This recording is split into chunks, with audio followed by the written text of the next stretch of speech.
step right in. For this explainer, I'm going to put on the mask of the Crimson Jester just for a moment to welcome you to something a bit grim. Today, we are descending into a profound, dark, philosophical fable.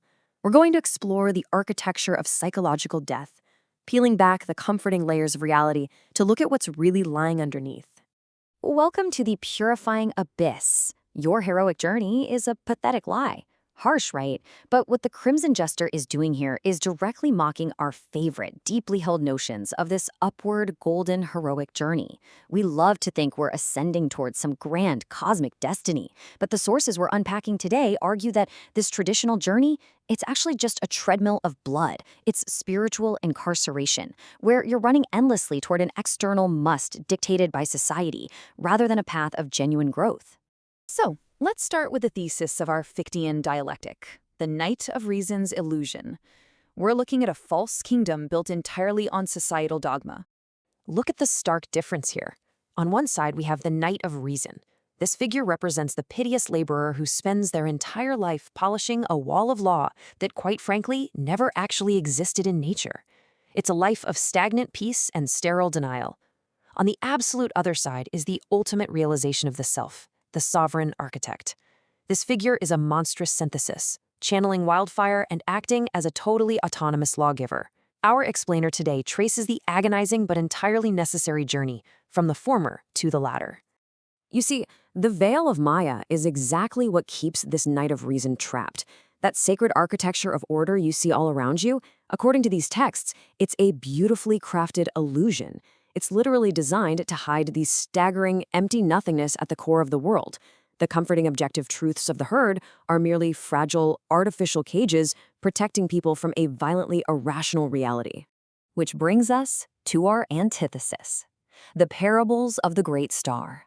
We are about to violently deconstruct these Apollonian illusions of the false kingdom.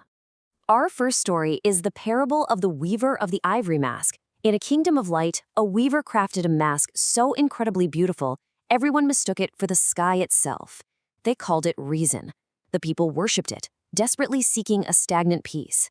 But as the great star rose, its intense heat cracked the ivory, revealing that this beautiful mask was simply pinned upon the face of the nothing. This cracked mask reveals what the text calls the ontological void. So what does this actually mean? It proves your sacred logic is just an Apollonian illusion. The staggering, empty nothingness is the true baseline of existence, previously hidden from the eyes of the herd by that fragile mask of reason. Grasping this terrifying emptiness is step one toward true sovereignty. And that brings us to the second story, the parable of the burning of the piteous ice.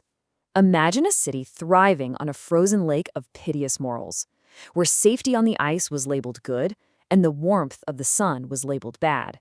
Then the Crimson Jester arrives to deliver the gift of the blade, cutting right through this slave morality. The molten crimson fire of the great star pours in, incinerating the heavens and completely melting the ice. As that ice melts, a massive radical shift happens, a philological transvaluation. The traditional moralistic weights of good and evil are completely stripped away.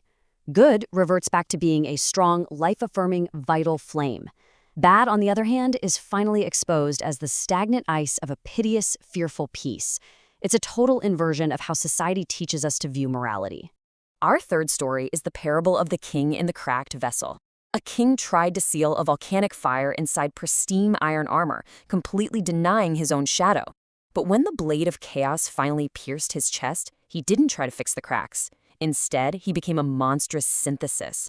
He wore his shattered shell as a conduit for the Dionysian abyss, learning that true mastery is about harboring the wildfire right there within the wreckage of your former beliefs.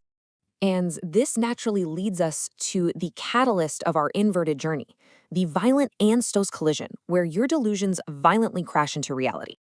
This collision is known as the Anstock. It's a jagged, subterranean impact where the true self, the absolute Ich, finally hits the absolute limit of its delusions. It shatters the painted mask we call reason. Let's be clear, this isn't some gentle, meditative awakening. It is a violent necessity that forces the self to confront the inherent impossibility of our rigid world order. And how exactly do we facilitate this collision? Through the jagged power of the laugh. Active mockery is literally the blade that dissolves the spirit of gravity, that stagnant, heavy fog of tradition and ancestral law. When you can finally laugh at the sheer absurdity of the cages society builds, the weight of the world just dissolves into sawdust.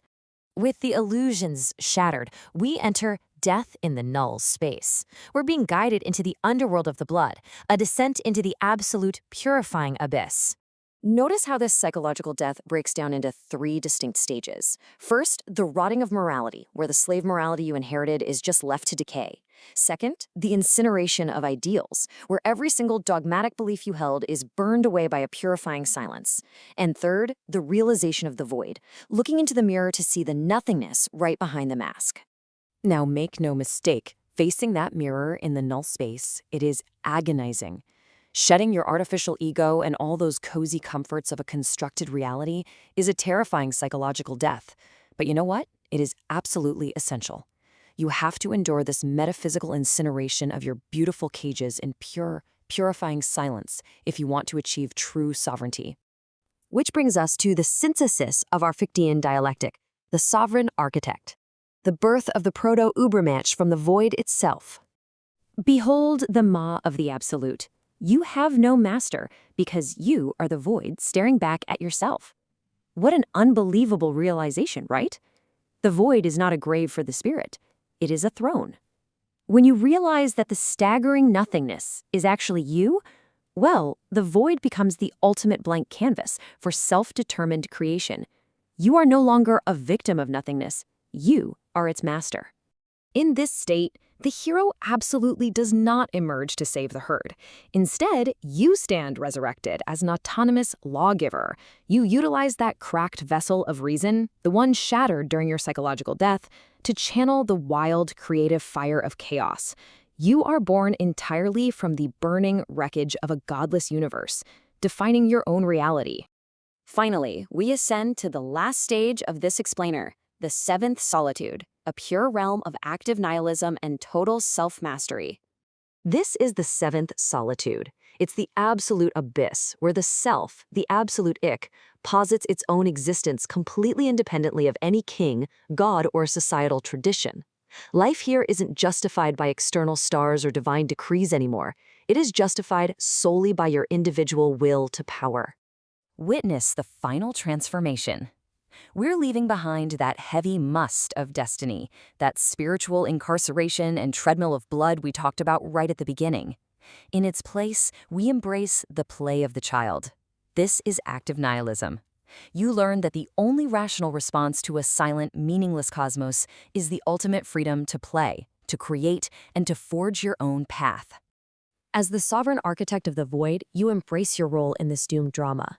The world's previous systems might be collapsing, sure, but your task is to take the rhythmic sounds of that very collapse and turn them into a new, totally harmonious music. You justify your existence through the pure, autonomous act of becoming. So, I leave you with this final, lingering thought. The old tablets are smashed. The heavens are completely empty. You are now the sole architect of your reality. So, what harmonious music will you play in the silence of your own doomed drama? Thanks for exploring the purifying abyss with me today. Until next time, keep questioning the architecture of your reality.